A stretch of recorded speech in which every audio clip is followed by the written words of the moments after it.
चलिए ध्यान दीजिए, सोशल साइंस है कि साइंस है बुआ? चलिए सोशल साइंस का 2025 का टारगेट रहेगा 80 का 80 एकदम फास्टेस्ट में करना है, जल्दी जल्दी, ठीक है ना, फास्ट, जितना स्पीड हो सके उतना जल्दी जल्दी। चलिए, भारत में प्रथम जल विद्युत संयंत्र की स्थापना कहाँ हुई थी? दार्जिलिंग में। चलिए आगे, ठीक है, ऊपर करिए। गुजरात का कच्छ प्रदेश किस भूकंपीय जोन में आता है? जोन 5। भूकंप के कच्छ प्रदेश कौन जोन में आता है? जोन 5। चलो आगे। किस नदी को बंगाल का शोक नदी कहते हैं? दामोदर। दामोदर नदी को बंगाल का शोक नदी। चलो आगे। भारत के सबसे बड़े कृत्रिम झील कौन है? पंत सागर। बोलो, भारत के सबसे बड़े कृत्रिम झील? कृत्रिम झील मतलब मनुष्य के द्वारा, खुद जो मनुष्य बनाता है उसको कृत्रिम। कृत्रिम मतलब कोई भी चीज खुद, जैसे पेन है तो कृत्रिम पेन है, यानी खुद बनाए हैं, ठीक है, मानव खुद बनाया है। तो वही बोला कि भारत के सबसे कृत्रिम झील कौन है? पंत सागर। चलो आगे।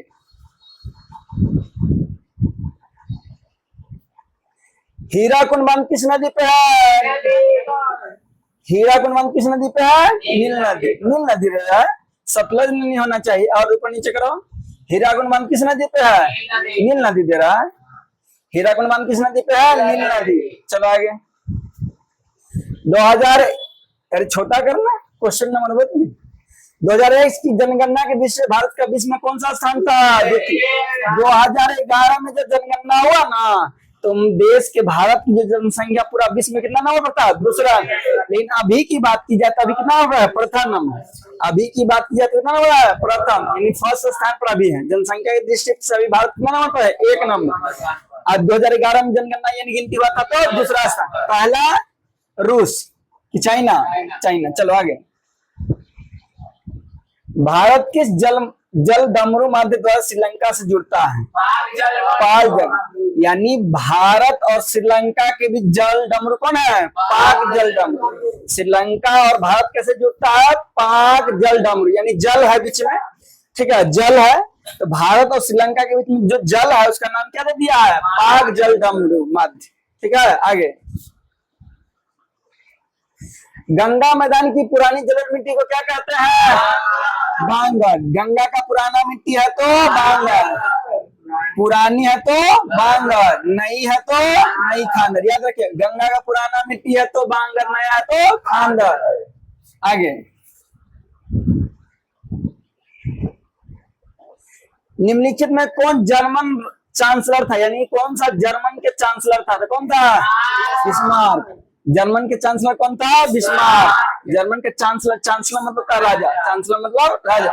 जर्मनी का राजा कौन था? बिस्मार्क। नेपाल की क्रांति कब हुई थी?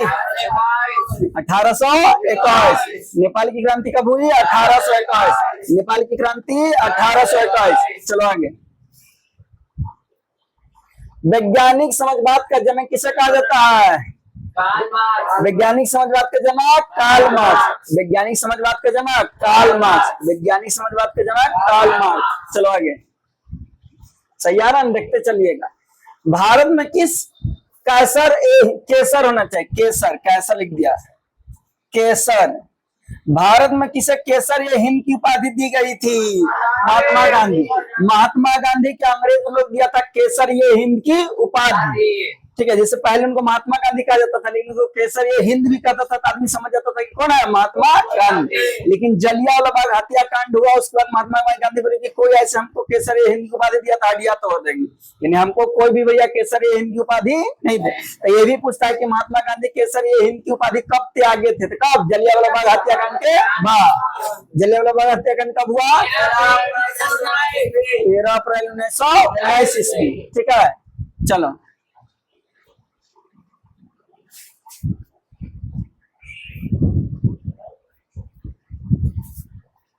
निम्न में से किस आंदोलन की शुरुआत दांडी मार्च से हुई थी? दांडी मार्च खत्म हुआ, शुरू हो गया सबने अवज्ञा आंदोलन। दांडी मार्च के बाद सबने अवज्ञा आंदोलन। बोलो मुंह से, दांडी यात्रा के बाद सबने अवज्ञा आंदोलन। देखिएगा, सही आ रहा है ना? चलो आगे। अमृत बाजार पत्रिका किस भाषा का समाचार पत्र था? कौन सा? बंगला। अमृत बाजार पत्रिका एक पेपर का नाम है, किस भाषा में लिखा था? बंगाल में। बंगाल में, ठीक है, बंगला भाषा में। आगे, अखिल भारतीय ट्रेड यूनियन कांग्रेस की स्थापना कब हुई? कब? 1920।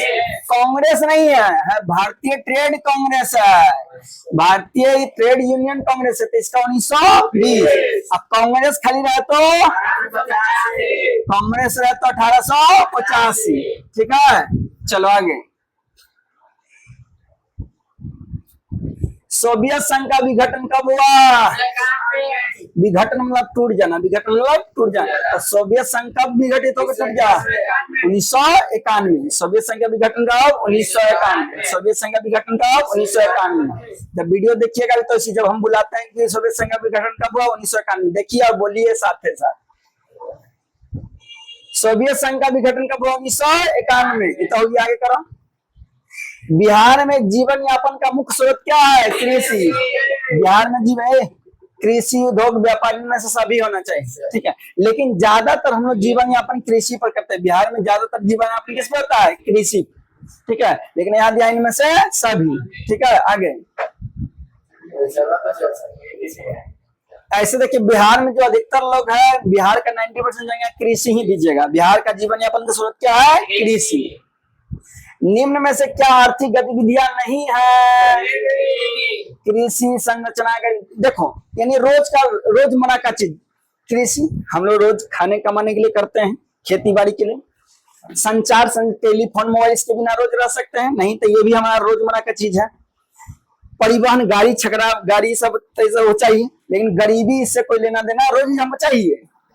आर्थिक गतिविधि मतलब हमारा काम में उपयोग हो रहा है, तो खेती भी, संचार, परिवहन, लेकिन गरीबी आपको उपयोग नहीं हो। तो आर्थिक गतिविधियां है कृषि, संचार और परिवहन, बाकी गरीबी नहीं। चलो आगे, मुद्रा का प्राथमिक कार्य क्या है? विनिमय का माध्यम। विनिमय मतलब होता है कोई वस्तु का लेन देन। पैसा हमको क्या करता है? लेने देना। कोई वस्तु को खरीद सकते हैं, कोई वस्तु को बेच सकते हैं, पैसे के ना।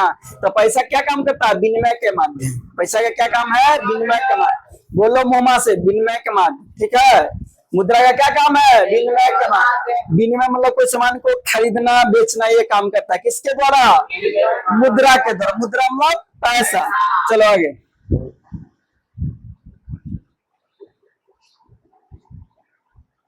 निम्न में से क्या गैर आर्थिक आधारभूत संरचना का अंग है? गैर आधारभूत संरचना कौन है?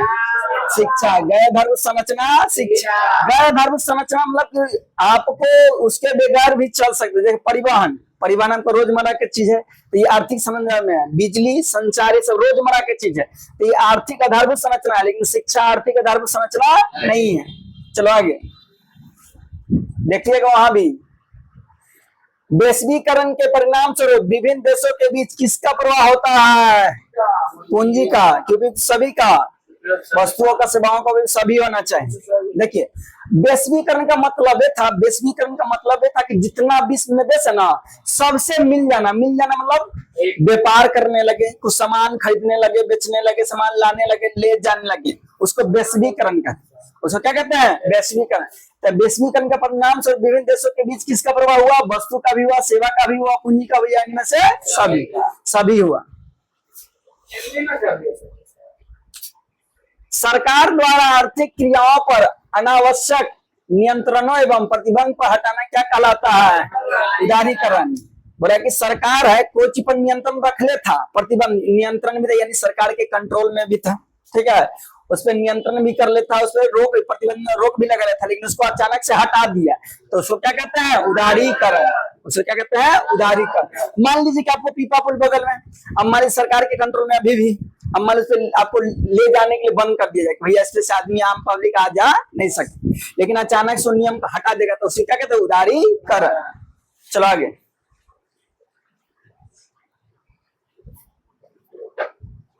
वस्त्र या सेवाओं का मूल्य या क्षतिपूर्ण राशि 1 करोड़ से अधिक होने पर उपभोक्ता कहाँ शिकायत कर सकता है? देखिए, कोई वस्त्र लिए, यानी कोई कपड़ा लिए, या कोई सेवा लिए, ठीक है, सेवा मतलब कोई सामान खरीदे, किसी सेवा लिए, अब मूल्य कितना की 1 करोड़ रुपया सामान में लगा दिए खरीद में और वो आपका नुकसान हो गया, क्या हो गया आपका नुकसान हो गया, तब कहाँ शिकायत कर सकते हैं? राष्ट्रीय उपभोक्ता आयोग में जाके आप क्या करिएगा शिकायत कि भैया हमको इतना नया सामान लिया है, इतना का हमको नुकसान हो गया है, तो उसकी भरपाई आपको ये करेगा राष्ट्रीय उपभोक्ता आयोग। चलो जी भैया, सर्वोच्च न्यायालय का प्रकार कौन सा है? सर्वोच्च न्यायालय का प्रकार क्या? अपीलीय न्यायालय, मूल्य न्यायालय, परामर्श दायित्व न्यायालय या उपयुक्त सभी, इनमें से सभी। तो सर्वोच्च न्यायालय का प्रकार क्या है? अपीलीय न्यायालय, मूल्य न्यायालय, परामर्शदायी न्यायालय, इनमें से सभी। चलो आगे, क्यू से क्या है? क्यूएस्वर स्थान, क्यूएस्वर है, कुएश्वर स्थान अभयारण्य कहाँ स्थित? चिड़ियाघर का नाम है कुएश्वर स्थान। क्या है? कुएश्वर स्थित ना लिखा हुआ, कुएश्वर स्थान अभयारण्य कहाँ है? यानी चिड़ियाघर का नाम है कुएश्वर स्थान। क्या है क्वेश्चन? ठीक है, कुएश्वर स्थान अभयारण्य कहाँ है? यहाँ दिया उत्तर प्रदेश, बिहार, मध्य प्रदेश, तो बिहार में ना है, तो बिहार के कहाँ है? दरभंगा। ठीक है, जो कुएश्वर स्थान चिड़ियाघर का नाम है ये भैया है बिहार में, लेकिन बिहार का कौन सा जिला? दरभंगा जिला। तो कुएश्वर स्थान बिहार के कौन जिला में है? दरभंगा जिला। अरे बोलो, कुएश्वर स्थान बिहार कौन जिला? दरभंगा जिला। चलो आगे,